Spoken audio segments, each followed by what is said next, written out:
This is Justin Duckham with the Talk Radio News Service, and I am here speaking with former Pennsylvania Governor Tom Ridge. Now, we are here at the Willard Hotel for a symposium on human rights abuses that are currently going on right now in Camp Ashraf and Camp Liberty. How are you doing today, sir? Well, we're doing fine. I appreciate you talking a little bit about the meeting today.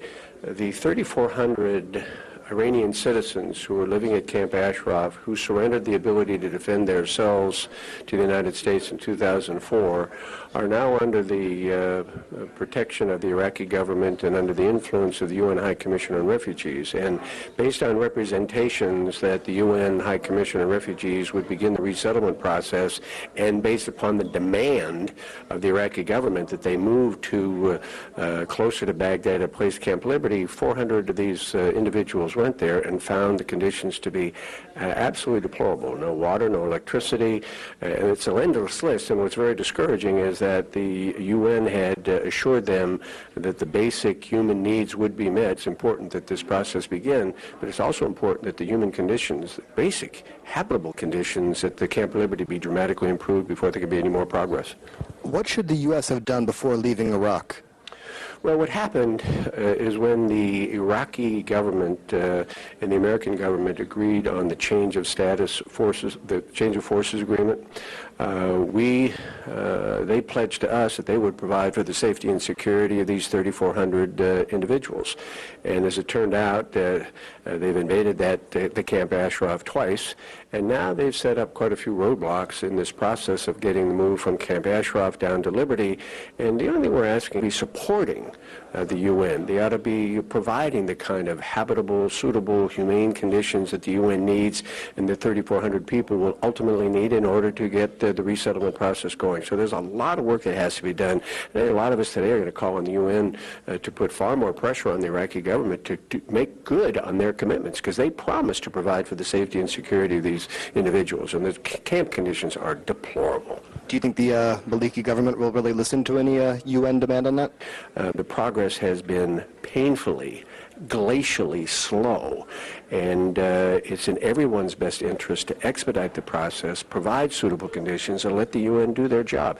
The UN High Commissioner on Refugees have been doing a marvelous job since the 1950s, but they're also responsible for providing for the safety and security and provision of human rights to the men and women under their auspices as they're trying to resettle. So the UN and the Iraqi government have to do a lot more and have to do it a lot quicker than they've done over the past week or two.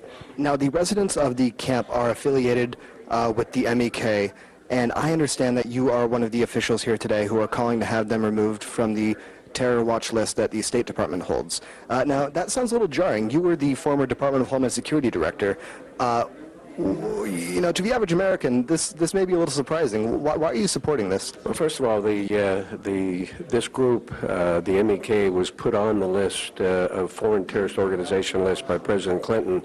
I'm not sure he thought it was a terrorist list. He just wanted to curry favor with the Iranians. The Iranian government does not the MEK, and frankly, that goes both ways. They abhor the repressive, violent regime of the mullahs and Ahmadinejad. They are his enemy, and he is their enemy. And frankly, the law says that in order for an organization to be placed on the list, the terrorist list, there have to be very specific criteria, very specific. It's laid out in the law. And as a matter of law, a group of us who understand the law have concluded a long time ago they don't meet any of the criteria. They were put on there for political reasons, not counterterrorism reasons. And I must also say that during my time in the White House and as Secretary of Homeland Security, I saw a threat list every day. And I never saw a threat identified by coming from this organization. And the Department of Justice and the FBI back in 2003 and 2004 interviewed every one of them and said they're not terrorists. The United Kingdom put together their own group of jurists and said they're not terrorists. The European Union put together groups, said they're not terrorists. And our own district court here in Washington, D.C. said 18 months ago, you haven't shown us anything that complies with the law. We don't think the MEK are terrorists. So I'm quite comfortable saying they should be delisted. They're not a terrorist organization. And you don't put groups of people on that to curry favor with Iran. Obviously, you don't use it for political reasons, but they put it on there to curry favor with Iran. That was 15 years ago, and I don't think it's worked out very well.